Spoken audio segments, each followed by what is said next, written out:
Selamat pagi semuanya, salam. Ya, silakan duduk teman-teman yang musik dan juga yang WL tadi.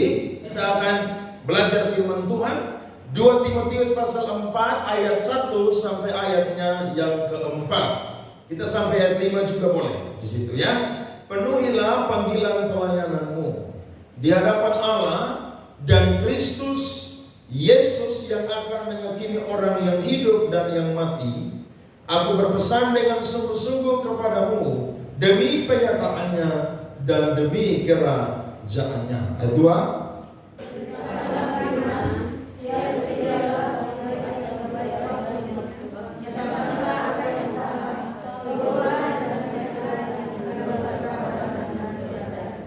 Karena akan datang waktunya, perhatikan baik-baik, orang tidak dapat lagi menerima ajaran sehat, tetapi mereka akan mengumpulkan guru-guru menurut kehendaknya untuk memuaskan keinginan telinganya.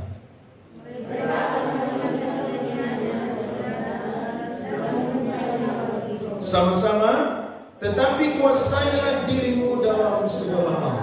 Sabarlah menderita, lakukanlah pekerjaan pemberitaan Injil, dan tunaikanlah tugas pelayananmu. Beri tepuk tangan semua yang keras untuk Tuhan. Amin. Rasul Paulus, saudara-saudara, dibebaskan itu tahun 62 pada waktu dia itu di penjara yang pertama kali.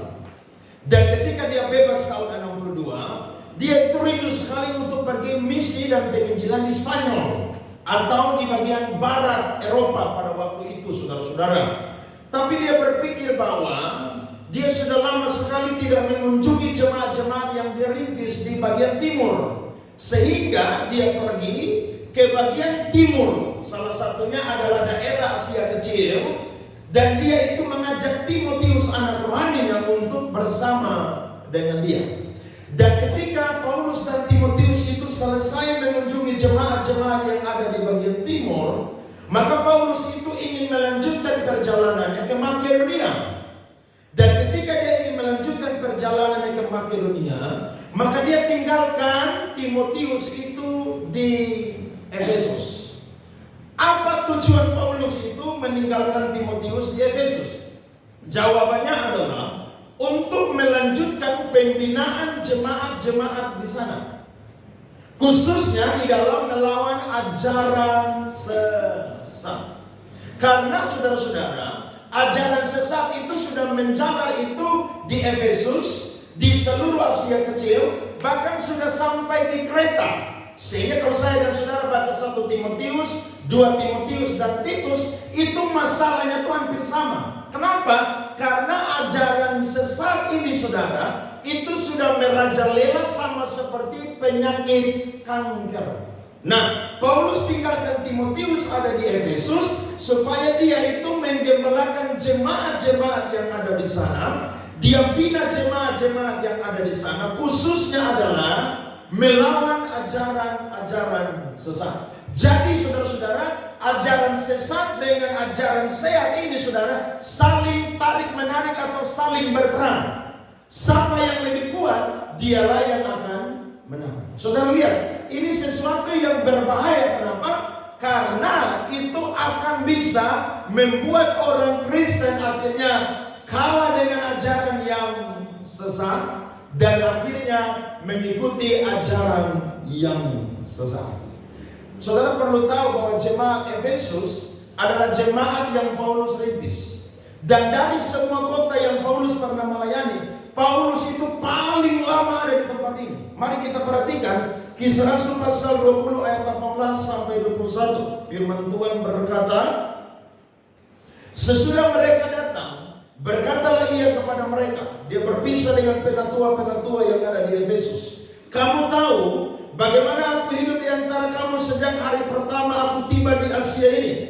Dengan segala rendah hati aku melayani Tuhan. Dalam pelayanan itu aku banyak mencucurkan air mata dan banyak mengalami pencobaan dari pihak orang Yahudi yang mau membunuh aku. Sungguh pun demikian, aku tidak pernah melalaikan apa yang berguna bagi kamu. Semua kuberitakan dan kuajarkan kepada kamu. baik di muka umum maupun di dalam perkumpulan-perkumpulan di rumah kamu. Aku senantiasa bersaksi kepada orang-orang Yahudi dan orang-orang Yunani supaya mereka bertobat kepada Allah dan percaya kepada Tuhan kita Yesus Kristus. Jadi Paulus yang tanam ini gereja, saudara, bahkan dia tanam, saudara, dengan berdarah-darah. Kemarin saya coba dengar satu lagu di YouTube, dan lagu ini sangat bagus sekali. Saya coba buka komentar-komentar, saudara, dan ada satu orang yang komentar di situ. Dia tulis begini, saya hafal sekali komentarnya. Dia bilang, saya sedang merintis gereja di Malaysia. Sungguh benar, sangat menderita dan berdarah-darah merintis gereja. Saya minta dukungan doa supaya saya tetap kuat ada di ladang Tuhan. Waktu saya masuk, saya menangis, saudara. Kenapa? Karena merintis pelayanan itu, saudara, bukan gampang. Susah. Ya, sangat susah, saudara. Kenapa? Karena hanya orang-orang yang terpanggil sajalah yang benar-benar bisa stay, bisa kuat, bisa komit terus ada di dalam pekerjaan Tuhan. Paulus darah-darah, saudara, dia rintis di gereja. Sehingga, saudara, ketika dia mau melanjutkan perjalanannya ke Makedonia dan dia harus melakukan perjalanan ke Spanyol, dia kasih tinggal Timotius di situ. Supaya saudara-saudara, Timotius itu bisa mengajarkan ajaran yang sehat kepada jemaat-jemaat yang ada di Efesus maupun juga Asia Kecil. Dan saudara tahu, waktu Paulus itu dia mau melakukan perjalanannya ke Spanyol itu tahun 65. Sejarah mencatat bahwa di dalam perjalanan justru dia ditangkap oleh Kaisar Nero. Dan ketika dia ditangkap, saudara, dia itu dibunuh, saudara, di Roma, saudara-saudara. Nah, sementara dia sedang menunggu kematiannya, kalau saudara baca ayat yang ke-6 dari pasal 4, itu dia tulis di situ. Dia itu sedang menunggu kematiannya.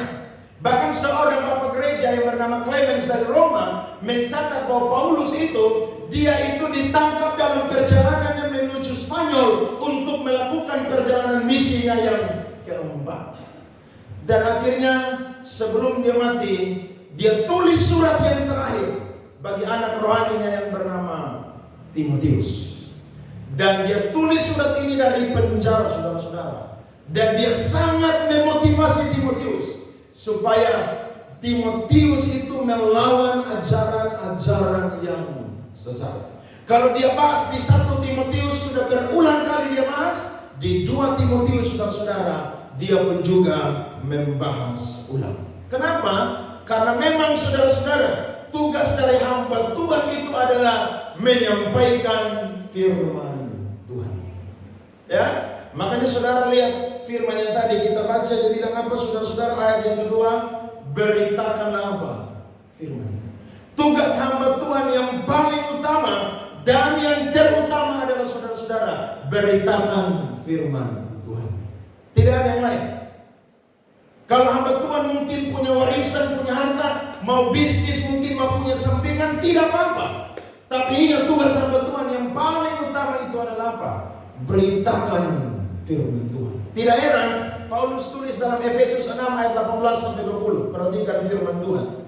Efesus 6 ayat 18 sampai 20. Alkitab berkata, dalam segala doa dan permohonan, berdoalah setiap waktu di dalam roh dan berjaga-jagalah di dalam doamu itu dengan permohonan yang tidak putus-putusnya untuk segala orang kudus, juga untuk aku, supaya kepadaku, jika aku membuka mulutku, apa saudara-saudara, dikaruniakan perkataan yang benar, agar dengan keberanian aku memberitakan apa? Rahasia Injil yang kulayani sebagai utusan yang dipenjarakan. Berdoalah supaya dengan keberanian aku menyatakannya sebagaimana seharusnya aku berbicara. Jadi tugas jemaat itu doa buat hamba Tuhan. Amin.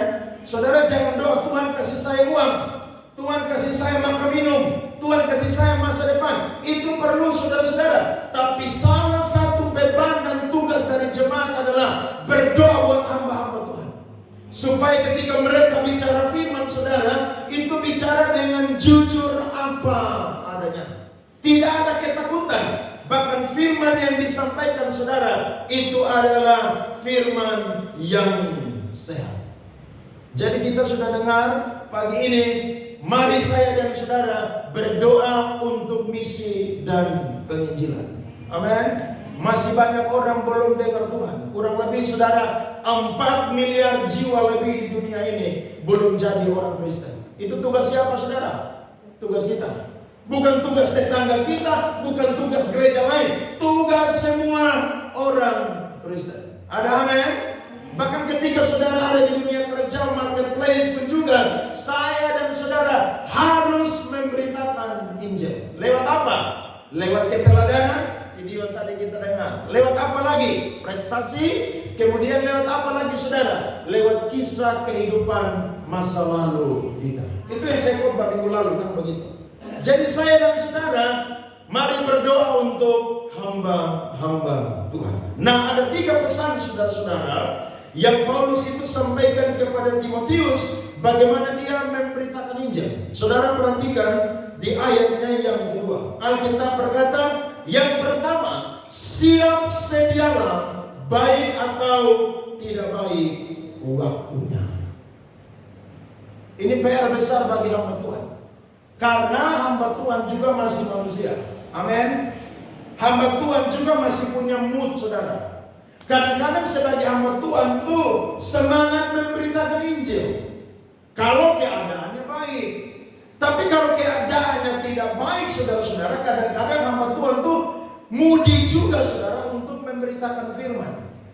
Ketika banyak orang, hamba Tuhan tuh khotbah dengan semangat. Tapi Paulus mau bilang, sekalipun orang sedikit, khotbah juga harus apa? Semangat. Paulus mau bilang kepada Timotius, sekalipun orang mendengarkan, khotbah harus semangat. Tapi sekalipun orang tidak dengar, khotbah juga harus apa? Semangat. Sekalipun orang menghargai kamu, itu semangat. Tapi sekalipun tidak menghargai harus apa? Semangat. Jadi sebagai hamba Tuhan harus stabil dalam setiap musim, saudara. Itu hamba Tuhan itu begitu, ya. Jadi jemaat bisa loyo, hamba Tuhan saudara harus tetapkan hatinya, tidak boleh loyo. Makanya kadang-kadang jemaat yang hamba Tuhan itu hebat, ya hamba Tuhan ya. Dia kayaknya tidak punya masalah. Siapa bilang saudara? Justru pendeta tuh kalau mau dibilang paling banyak punya masalah daripada jemaat. Kenapa? Karena yang dia doakan, yang dia gumuli saudara, itu bukan hanya diri sendiri keluarga, tapi berapa banyak jiwa yang dia bimbing, itulah yang dia terbeban dan doakan. Tiap hari saya sebut saudara nama dalam doa-doa pribadi saya. Saya lihat ada yang masih malas gereja, saya bilang Tuhan tolong berikan kerajinan buat dia supaya dia rajin gereja. Kalau ada yang mulai melayani mungkin sudah suam-suam kuku, saya berdoa supaya saudara melayani dengan apa? Roh yang menyala. Itu tugas hamba Tuhan, saudara-saudara. Nah, Paulus bilang kepada Timotius, kamu harus beritakan Injil. Diterima atau tidak diterima, harus tetap beritakan Injil. Sudah melihat buah atau sekalipun belum melihat buah, harus tetap beritakan Injil. Amin. Karena judul dari firman Tuhan ini apa saudara? Penuhilah panggilan pelayanan. Jadi tugas hamba Tuhan itu hanya satu dan yang paling utama adalah memberitakan firman. Pendeta Yakob Nawai almarhum bilang begini, tugas pendeta tiap hari itu baca Alkitab dan pikir khotbah. Jangan pendeta pi urus jemaat atau pendeta itu urus sampingan, ya. Jemaat bisnis babi, pendeta pun juga ikut-ikutan bisnis babi, gak usah. Biarkan jemaat yang bisnis babi, saudara yang doakan. Nanti jemaat diberkati, kolekte dan perpuluhan dibawa kemana? Gereja. Amin. Jadi tugas pendeta itu berat saudara, kenapa? Karena harus baca ini Alkitab, belajar ini Alkitab dari Kejadian sampai Wahyu. Makanya saya bingung ya, ada orang yang jadi pendeta, tapi dia bisnis saudara. Bahkan dia punya bisnis saudara itu lebih kencang, lebih semangat daripada pimpin gereja atau jadi pendeta. Ini pendeta bukan panggilan. Kalau pendeta panggilan itu total, saudara-saudara, berikan hidupnya mengabdi kepada Tuhan dan pekerjaan Tuhan. Makanya kadang-kadang di sinode-sinode tertentu, pendeta itu tidak boleh kerja yang lain. Hanya fokus apa, saudara? Beritakan firman. Karena memang beritakan firman itu, saudara, tantangannya berat. Di dalam memberitakan firman harus ada persiapan. Apa, saudara? Berdoa, puasa, baca Alkitab, baca tafsiran, buku-buku pendukung. Supaya apa? Ketika dia berkhotbah, apa yang disampaikan, saudara, tidak keluar dari konteks yang disampaikan. Tidak semua pendeta hari ini ketika dia buka Alkitab, dia sedang khotbah, saudara. Yang paling banyak saudara dengar apa? Dia cerita lucu paling banyak. Ya kan? Jadi jemaat pulang tuh dengar, ingat paling banyak apa? Lucunya. Tidak apa-apa, gaya kita berkhotbah tuh berbeda-beda. Tapi inti dari Injil itu, saudara, tidak bisa hilang. Ada pendeta yang khotbah, saudara, hanya cerita dia punya hidup sah. Sehingga seperti yang Bapak Arens bilang khotbah 2 minggu lalu, jemaat tidak tahu Injil tapi tahu dia punya pergumulan hidup, bahkan semua tetek bengeknya. Tidak boleh, saudara. Itu hanya di sisi dalam pemberitaan Injil. Tapi yang paling dominan dalam pemberitaan Injil adalah isi atau inti daripada Injil tersebut. Ada amin? Itu yang pertama. Yang kedua adalah Paulus bilang begini, nyatakanlah apa yang salah. Nah, kalau saudara belajar firman Tuhan, Alkitab ini atau firman Tuhan ini, saudara, mengandung unsur kritik. Perhatikan 2 Timotius 3 ayat 16. Segala tulisan yang diilhamkan Allah memang bermanfaat untuk mengajar, untuk menyatakan kesalahan, untuk memperbaiki kelakuan, dan mendidik orang dalam apa, saudara? Kebenaran. Jadi, saudara, firman itu mengandung unsur kritik. Jadi kalau saudara dengar khotbah, pendeta main bongkar dosa, ngomong tentang dosa, ya, ngomong apa yang jemaat mungkin sedang lakukan kalau Tuhan sampaikan kepada dia, memang itu firman Tuhan, saudara-saudara. Kenapa? Karena firman Tuhan itu mengandung unsur kritik. Kata diilhamkan ini, saudara, dalam bahasa aslinya itu dipakai kata dihembuskan. Penulis Alkitab itu 40 orang beda-beda. Alkitab ditulis di 3 benua yang berbeda-beda, dengan latar belakang yang beda-beda. Tapi mereka yang menulis Alkitab itu, saudara, dipenuhi dengan Roh Kudus. Sehingga semua yang tulis, saudara, itu tidak pernah saling berlawanan satu dengan yang lain. Ada amin? Makanya kita punya Alkitab, ini buku suci yang paling sempurna. Paling sempurna. Karena dari Kejadian sampai Wahyu tidak ada satu ayat pun yang saling bertentangan, tapi semuanya saling mendukung. Nah, dalam pemberitaan firman, Paulus bilang kepada Timotius begini, apa yang salah nyatakan. Tapi kadang-kadang jemaat tuh kepahitan dengan pendeta. Dia bukan kepahitan dengan firman, tapi dengan apa? Pendeta. Aduh, itu pendeta khotbah, hai, saya tidak suka dengar. Dia main hantam kita dari mimbar non-stop aja. Saudara, kalau pendeta masih ngomong tentang kritik atau membawa saya dan saudara perbaiki kelakuan, sikap hidup dan lain sebagainya, itu tanda Tuhan masih sayang kepada saya dan saudara. Saudara pikir ngomong firman di depan ini 45 menit sampai 1 jam ini karena fasilitas? Tidak ada loh. Orang bisa ngomong firman di depan ini karena Roh Kudus yang tuntun dia. Saya khotbah di sini, saudara, paling lama 1 jam. Tapi kalau saya khotbah di PD-PD, orang bilang, Pak Andre, khotbah sampai 1,5 jam. Saya ingat-ingat dulu waktu saya khotbah, saudara, 10 menit saya sudah tidak ada bahan lagi. Sekarang saya khotbah 1,5 jam, kayaknya masih terlalu cepat. Saya turun, mereka bilang, Pak Andre, khotbah tadi terlalu cepat. Apa? Saya khotbah 1,5 jam itu.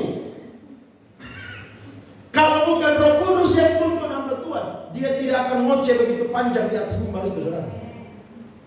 Jadi saudara perhatikan, ketika firman Tuhan datang kepada kita, itu mengandung unsur kritik. Ada amin? Kritiknya bukan hanya untuk tubuh saya dan saudara saja, tapi jiwa dan roh kita pun juga dikritik oleh firman Tuhan. Lihat Yohanes kirim surat kepada jemaat-jemaat. Dia bilang kalian ini tidak panas, tidak dingin. Kalau kalian tidak panas, tidak dingin, tidak sungguh-sungguh, aku akan muntahkan kalian. Itu berbau kritik atau tidak, saudara-saudara? Kritik.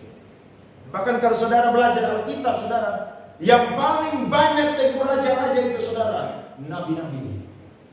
Yohanes Pembaptis itu tegur itu Herodes Antipas, saudara, sampai apa? Di penjara kepala utus. Jadi memang firman Tuhan itu tidak bikin enak telinga, amen. Karena Paulus bilang begini, akan tiba waktunya mereka akan kumpulkan. Saya coba cari bahasa aslinya, bukan kumpulkan, tapi menumpukan guru-guru palsu, saudara, untuk mereka mau dengar apa yang enak di telinga. Saudara lebih suka dengar khotbah enak di telinga atau hati disakiti? Hah? Pilih mana? Saya khotbah minggu lalu, ada seorang bernama Charles Spurgeon. Charles Spurgeon itu, saudara, diberi gelar sebagai pangeran khotbah abad 21. Dia punya khotbah, saudara, sangat keras. Dan dia bilang begini, hindarilah Injil yang apa, saudara? Injil yang tidak mengandung nilai kritik, yang membongkar dosa dan lain sebagainya. Hindari itu. Kalau saudara dengar khotbah hanya kasih enak telinga aja, mending saudara dengar orang mendongeng aja, itu lebih enak. Saudara pernah mendongeng buat anak-anak mau tidur? Pernah? Pulang coba tes, kalau ada cucu, saudara kasih dia dongeng, nanti dia dengar, saudara, dia senang, dia cepat tidur itu, saudara. Paulus mau bilang begini, janganlah apa yang salah. Dan yang ketiga, Alkitab mencatat, tegurlah dan nasihatilah dengan segala apa? Kesabaran dan pengajaran. Dalam memberitakan Injil, tegur dan nasihatilah dengan segala kesabaran dan apa? Pengajaran. Tidak heran 1 Timotius 5 ayat 1 dan 2 berkata, mari kita baca firman Tuhan ini. Bapak ada bisa tampilkan 1 Timotius 5 ayat 1 dan 2. Janganlah engkau keras terhadap orang yang apa, saudara?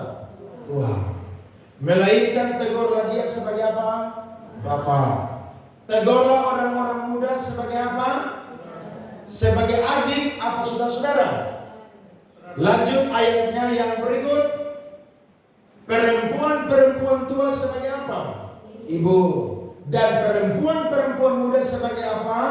Adikmu dengan apa? Penuh kemurnian, saudara-saudara.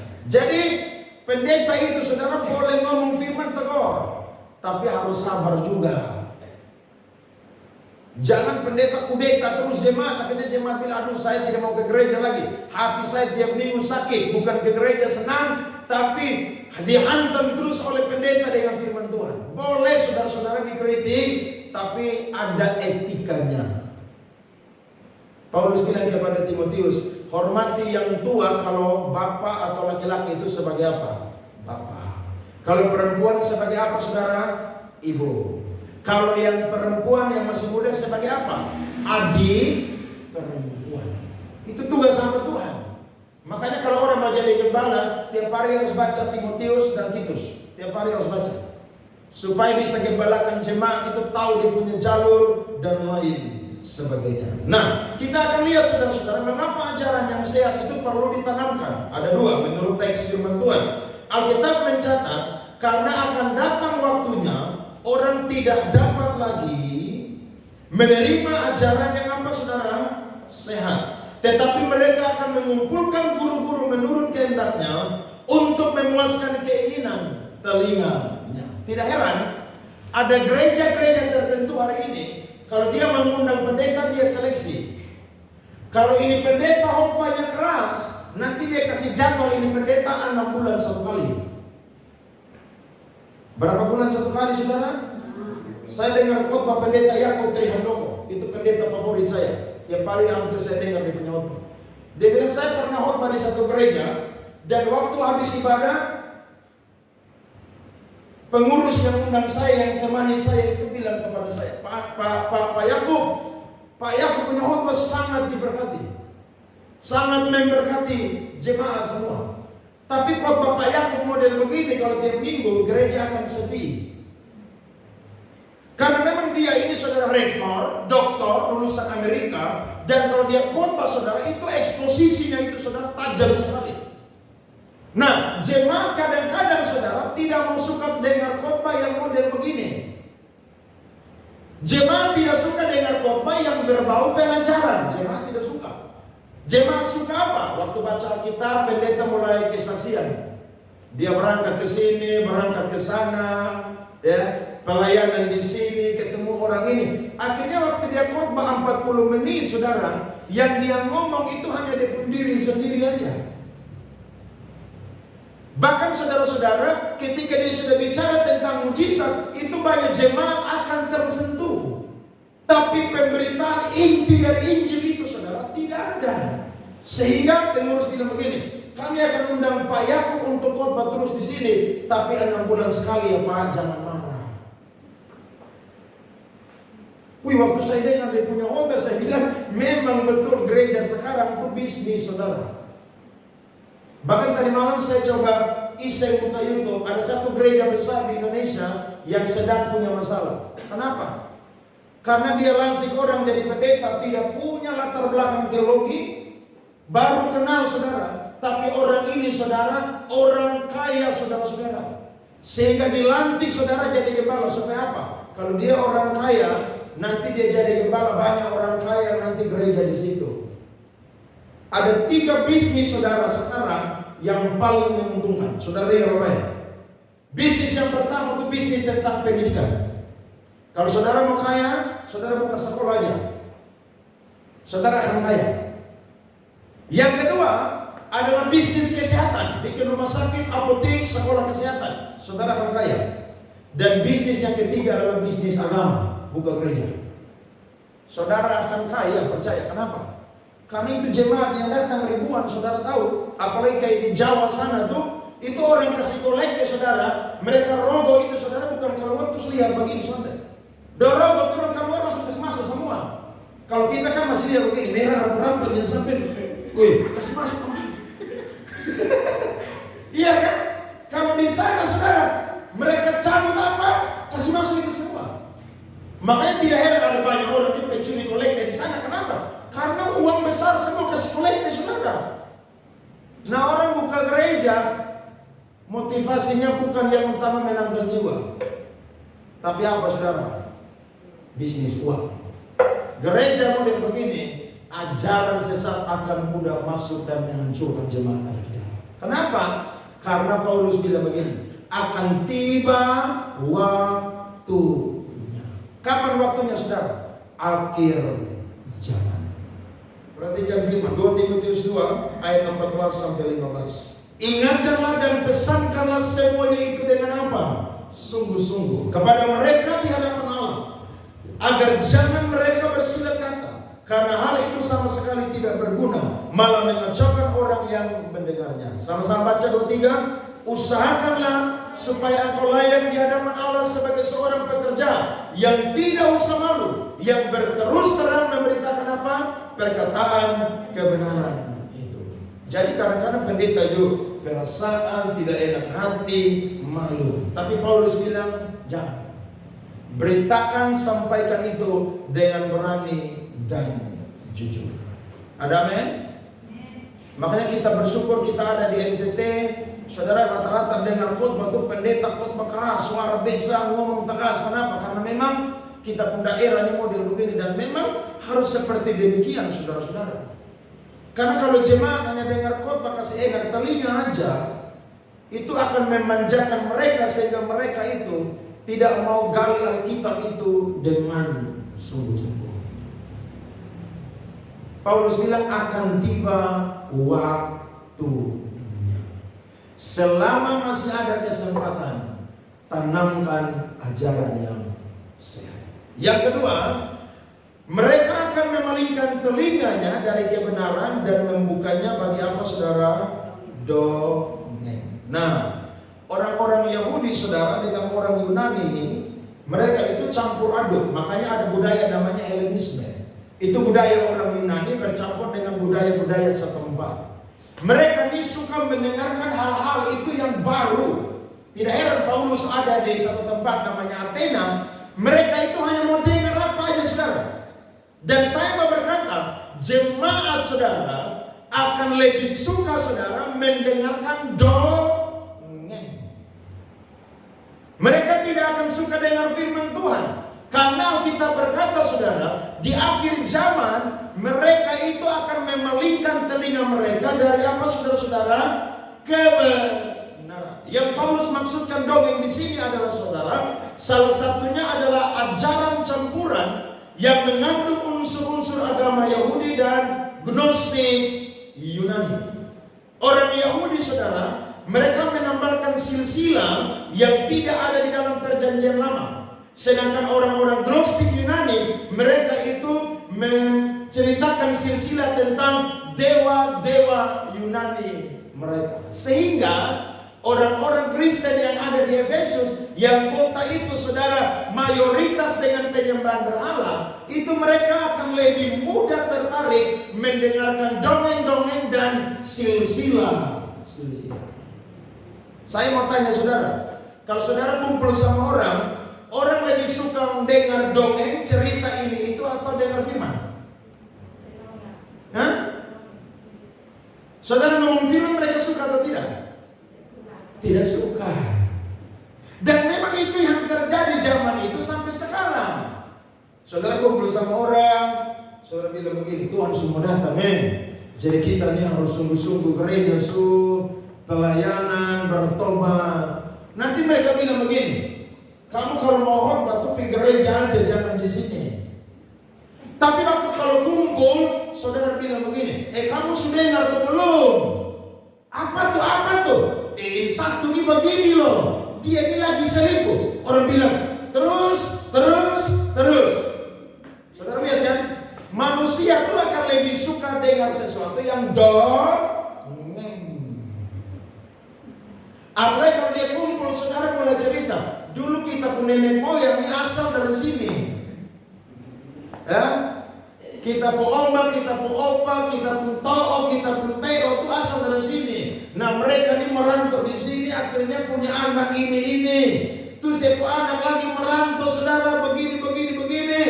Cerita punya cerita, ternyata kita ini masih keluarga.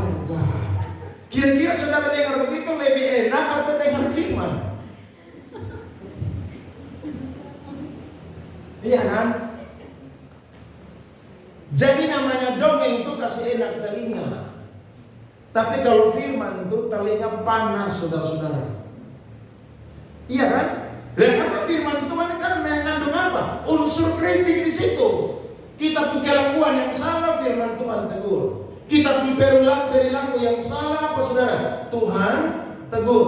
Apapun yang salah, waktu kita jadi anak Tuhan, firman akan datang kritik kita dan tegur kita. Jadi Paulus bilang begini, sebelum terlambat, mari beritakan firman Tuhan. Ada amin? Berarti waktu memberitakan firman Tuhan itu kapan saudara? Sekarang. Ya. Makanya kalau saya itu kalau dapat khotbah saudara, tiba-tiba ada ngajar saudara, ngajar itu saya akan cancel. Pernah saya diundang khotbah saudara syukuran. Wah itu saya khotbah yang mantap karena syukuran toh.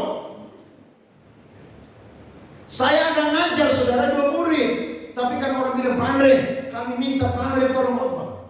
Saya bilang oke, saya sampai agak terlambat sekitar 40 menit baru saya sampai ya, karena saya ada ngajar ini 4 murid, tapi 2 murid saya cancel karena saya harus khotbah, jadi saya selesaikan 2 baru saya sampai. Mereka bilang kita akan tunggu Pak Andre. Oke, saya sampai saudara, saya khotbah, habis khotbah saudara makan enak semua di situ saudara. Tapi waktu saya pulang saudara, mereka tidak kasih saya persembahan kasih. Mungkin karena mereka tidak persiapan atau mereka pikir Pak Andre makan kenyang jadi subayang itu tuh. Jadi gak usah kasih PK lagi. Saya pikir-pikir, kalau saya ngajar tadi, 2 murid yang saya cancel tadi, saya akan dapat uang 200.000. Karena satu kali saya ngajar 1 jam itu bayarnya 100.000. Tapi saya khotbah tadi, saya tidak dapat persembahan kasih, hanya dapat apa? Makan. Kalau dapat makan saya bisa bayar 30.000, saya makan nasi padang kenyang. Tapi Tuhan bilang begini, ingat, tugas kamu adalah memberitakan Injil. Woi, saya bilang, Tuhan, ampuni saya. Mereka tiap mulai dia bilang, Pak Andre, bisa khotbah di tempat kami? Saya bilang, siap, saya pergi khotbah. Kalau saya cuma cari uang, saya cancel. Kenapa? Saya udah khotbah, nafas ini sampai capek, keringat-keringat, siap khotbah bisa 2-3 jam, pulang kalian tidak hargai saya, kasih amplop. Tapi Tuhan bilang begini, ingat, tugas kamu adalah memberitakan firman. Amin. Dapat dengan cuma-cuma, bagi juga dengan apa? Cuma-cuma. Begitu. Jadi kalau jadi hamba Tuhan tuh jangan sok lebih dari Tuhan Yesus. Tuhan Yesus ada pelayanan jalan kaki kok, pinjam keledai muda kok. Paulus aja saudara nyebrang jalan kaki kok. Masa pendeta mau pelayanan selalu dijemput pakai mobil mewah, selalu nginap di hotel bintang 5. Tidak selalu, saudara-saudara. Kenapa? Karena kita ini adalah apa? Hamba. Saudara tahu hamba itu apa? Pembantu. Amin, saudara-saudara. Jadi ini menjadi tolak ukur saya dan saudara menjadi orang-orang Kristen. Nah, kita akan belajar saudara-saudara bagi gereja kita hari ini, aplikasinya. Mengapa sampai hari ini gereja perlu saudara-saudara menanamkan ajaran yang sehat? Saya catat ada 3 poin. Yang pertama, saudara perhatikan, ajaran yang sehat akan menjaga jemaat dari tipuan ajaran sesat. Perhatikan 1 Timotius 4 ayat 1. 1 Timotius 4 ayat 1, Alkitab berkata, tetapi Roh dengan tegas mengatakan bahwa di waktu-waktu kemudian ada apa saudara? Orang yang akan murtad lalu mengikuti roh-roh penyesat dan apa saudara? Ajaran-ajaran setan. Waktu Yesus bilang kepada Petrus dalam Matius 16 ayat 18, di atas batu karang ini aku akan mendirikan jemaatku. Alam maut sekalipun tidak akan pernah bisa menguasainya. Betul, gereja itu saudara tidak akan pernah dikalahkan oleh iblis dan antek-anteknya. Tapi saya mau bilang, di dalam gereja ada manusia. Nah, manusia-manusia yang ada di dalam gereja ini saudara, itu bisa disesatkan. Matius 24 ayat 24. Perhatikan firman ini. Saya baca untuk kita semua. Matius 24 ayat 24. Sebab Mesias palsu dan nabi-nabi palsu akan muncul dan mereka akan mengadakan tanda-tanda yang dahsyat dan apa? Mujizat-mujizat. Sehingga sekiranya mungkin mereka menyesatkan siapa? Siapa saudara? Orang-orang pilihan juga. Siapa di sini yakin orang pilihan Tuhan? Loh, saudara harus yakin loh. Tapi ingat, kalau saudara tidak setia mendengar ajaran yang sehat, saudara akan mudah ditipu dengan ajaran yang sesat. Jemaat itu akan dirampok saudara sama seperti apa? Serigala tuh menerkam domba-domba. Jadi gereja itu saudara perlu tanam ajaran yang apa? Sehat. Makanya di gereja kita saudara, khotbah itu saudara tuh sekali dikhotbahkan saudara, itu digali, dibahas saudara supaya apa? Jemaat tuh ngerti firman Tuhan. Bahkan kalau kita yang khotbah, saya, teman-teman yang lain saudara, itu ada ayat-ayat pendukungnya supaya apa yang kita sampaikan itu ditopang, dikuatkan dengan statement atau perkataan yang kita keluarkan. Kenapa? Karena ada pendeta-pendeta saudara yang tidak belajar Alkitab, itu gampang sekali jadi pendeta.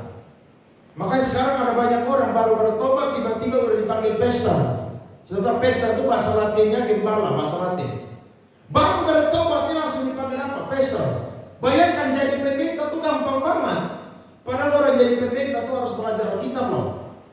Dia harus punya dasar-dasar teologi yang kuat supaya dia bisa menyampaikan firman Tuhan itu dengan benar sesuai apa yang Alkitab ini catat. Betul, Alkitab ini adalah firman Allah.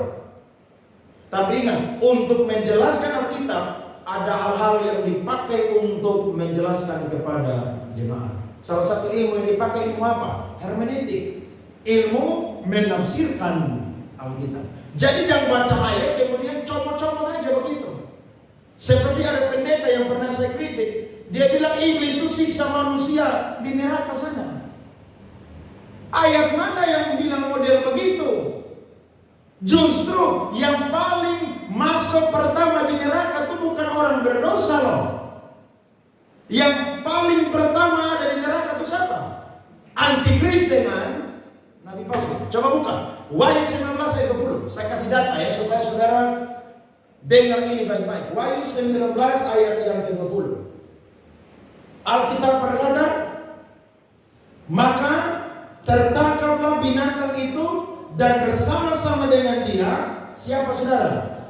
Nabi palsu yang telah mengadakan tanda-tanda di depan matanya, dan dengan demikian ia menyesatkan mereka yang telah menerima tanda dari binatang itu dan yang telah apa?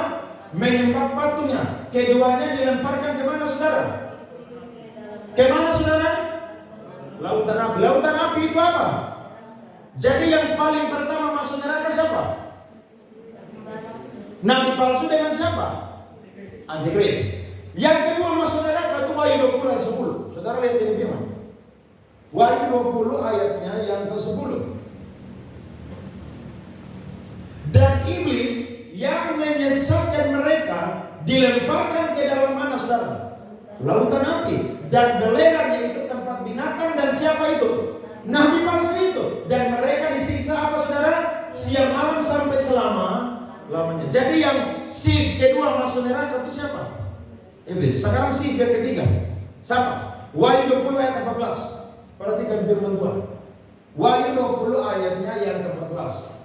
Lalu maut dan kerajaan maut itu dilemparkanlah ke dalam lautan api. Itulah apa saudara?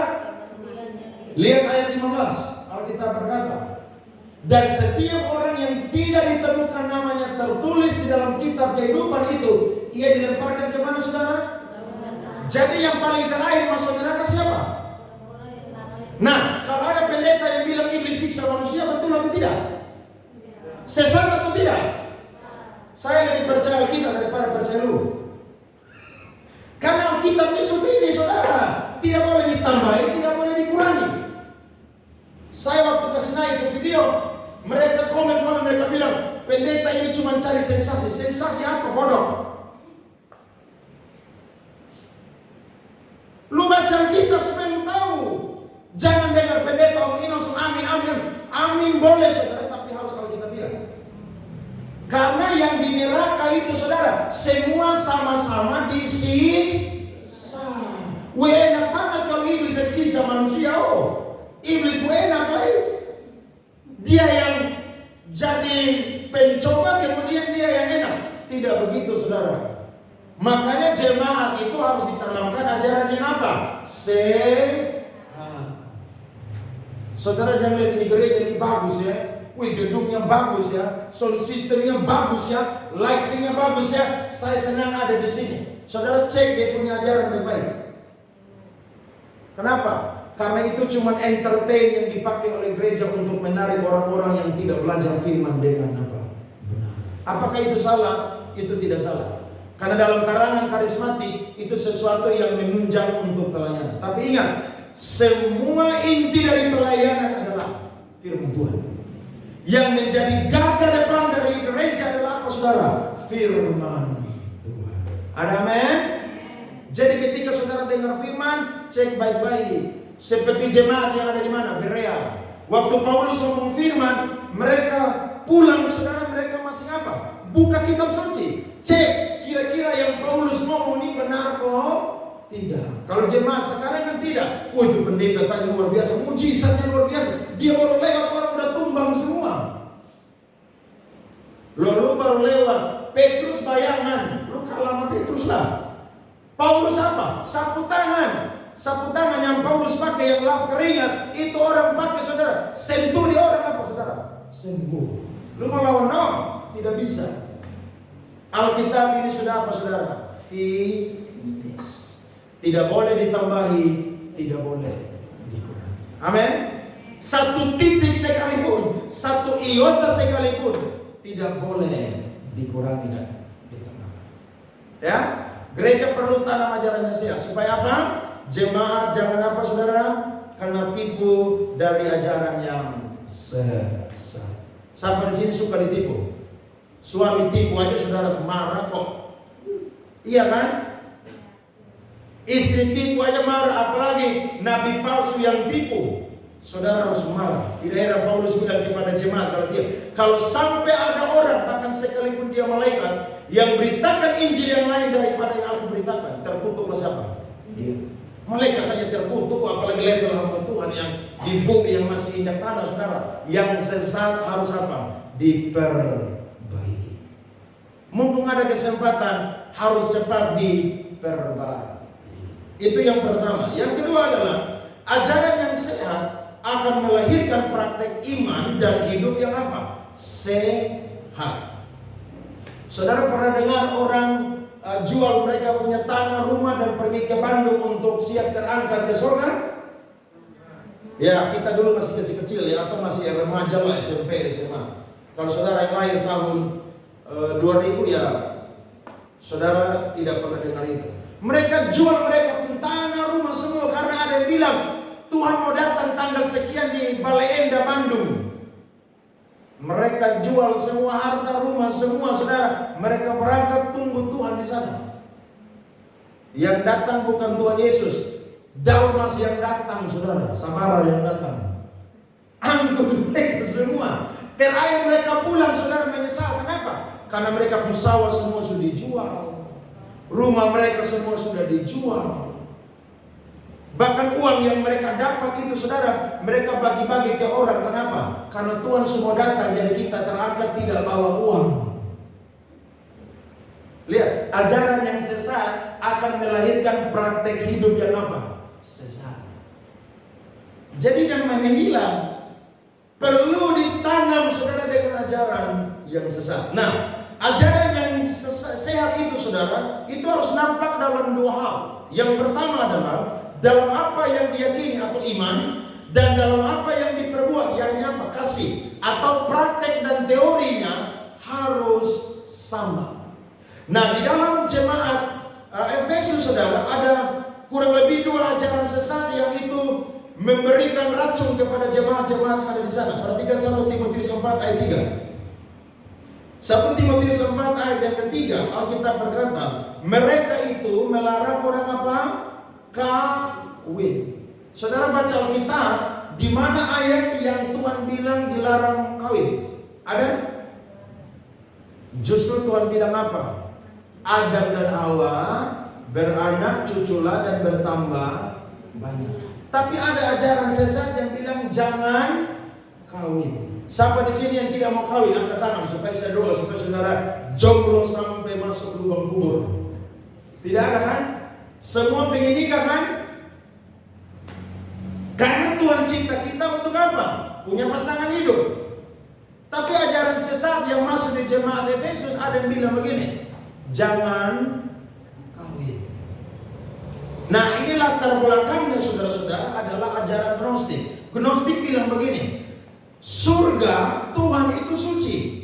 Materi atau manusia atau dunia ini apa? Jahat. Sehingga Tuhan dengan manusia itu tidak bisa menyatu. Surga dengan dunia itu tidak bisa menyatu. Jadi kalian itu tidak perlu kawin.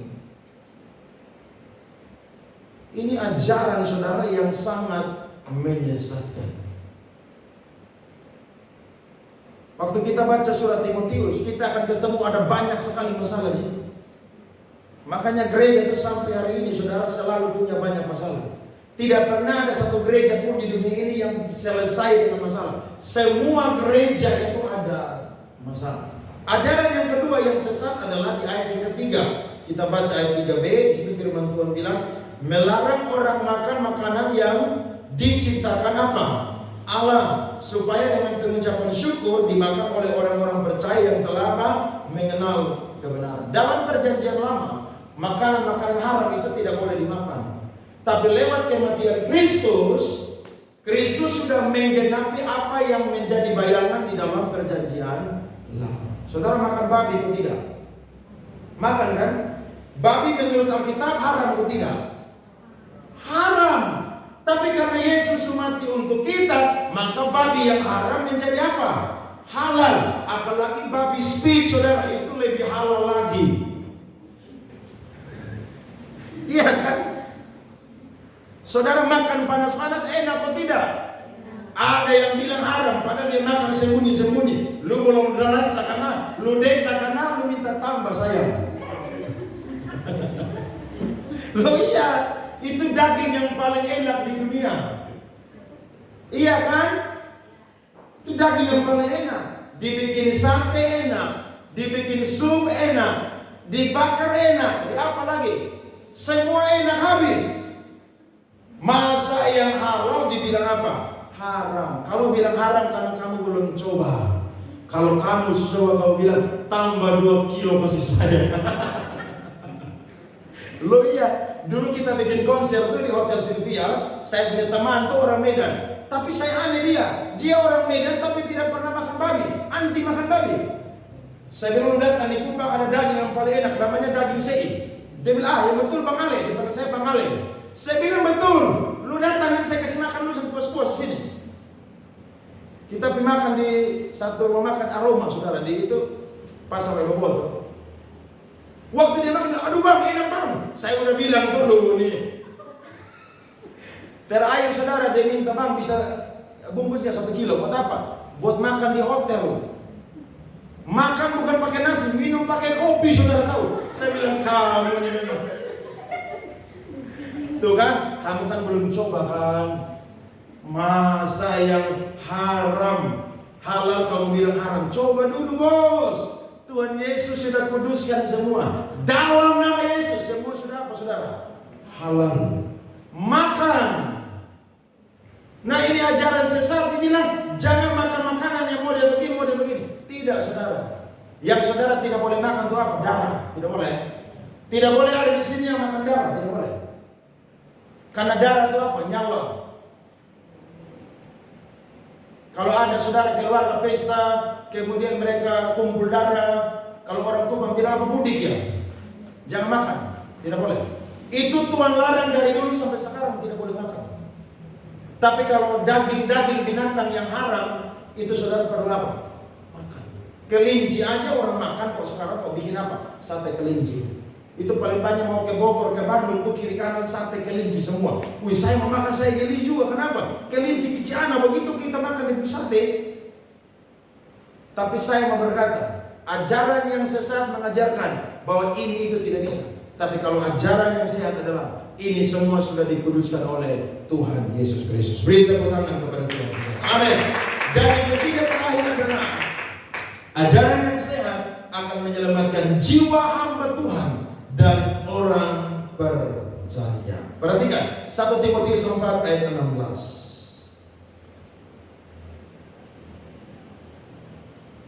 1 Timotius 4 ayat 16. Awasilah dirimu sendiri dan awasilah ajaranmu. Bertekunlah dalam semuanya itu. Karena dengan berbuat demikian, baca sama-sama 2-3 yang keras, engkau akan menyelamatkan siapa? Dirimu dan semua orang yang apa? Mendengar. Tadi nabi palsu masuk neraka urutan keberapa? Pertama. Nah, kalau orang yang ikut nabi palsu pun juga akan ada dengan nabi palsu yang ada di mana? Neraka.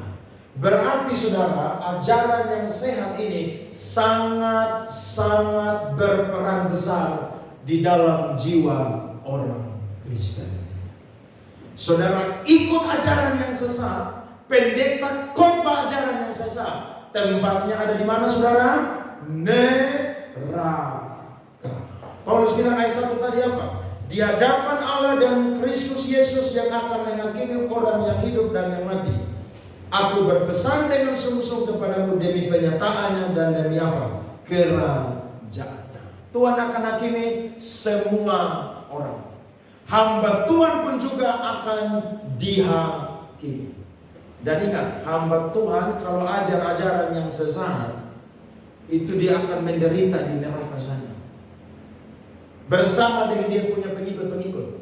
Makanya kalau saudara lihat orang ikut ajaran yang sesat, kalau itu saudara punya keluarga, tegur dia cepat-cepat. Hei, kamu harus kembali kepada ajaran yang benar. Karena kalau dia sesat, saudara ingat, dia tempat tidak ada di surga. Tempat di mana saudara? Neraka. Sampai kalau dia tidak percaya Yesus itu Tuhan, Yesus cuma manusia, itu ajaran sesat. Sampai dia bilang bahwa Yesus itu tidak pernah jadi manusia, dia Allah yang tinggal di surga, itu ajaran sesat. Bahkan kalau saudara dengar ajaran hari-hari ini, saudara, itu ajaran-ajaran yang parah sekali, saudara. Ada ajaran yang mengajarkan bahwa kita sudah diampuni, jadi tidak perlu lagi minta ampun kepada Tuhan. 1 Yohanes 1 ayat 9 tidak berlaku lagi. Itu ajaran yang sesat, saudara. Bahkan orang-orang, saudara, mengajarkan ajaran yang sesat sehingga jemaat-jemaat itu mengikuti praktek yang sangat-sangat menyesatkan. Saya dorong kita semua, mari baca Alkitab tiap hari. Amin. Satu hari berapa pasal, saudara? 2 pasal. 2 pasal sangat ringan sekali untuk dipelajari. Saya ketika kita belajar, kita tidak akan mudah mengikuti ajaran yang sesat. Dan Alkitab berkata, tadi kita baca firman Tuhan, ayatnya yang ke-16b berkata, dan semua orang yang mendengar engkau. Ayat terakhir kita baca, Matius 7 ayat 21 sampai 23. Mari bangkit berdiri semua.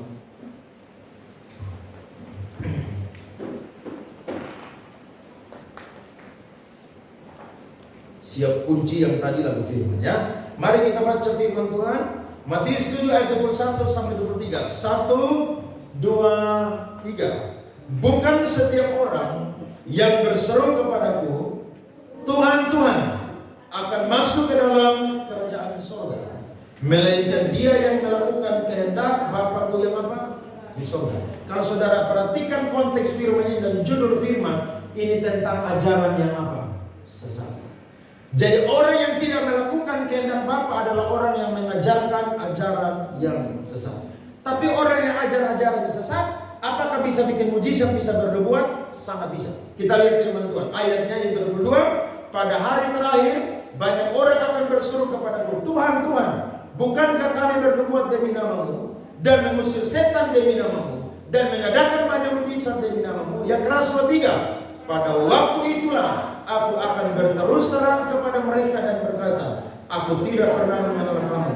Enyala daripadaku kamu sekalian pembuat ajaran. Ada amin?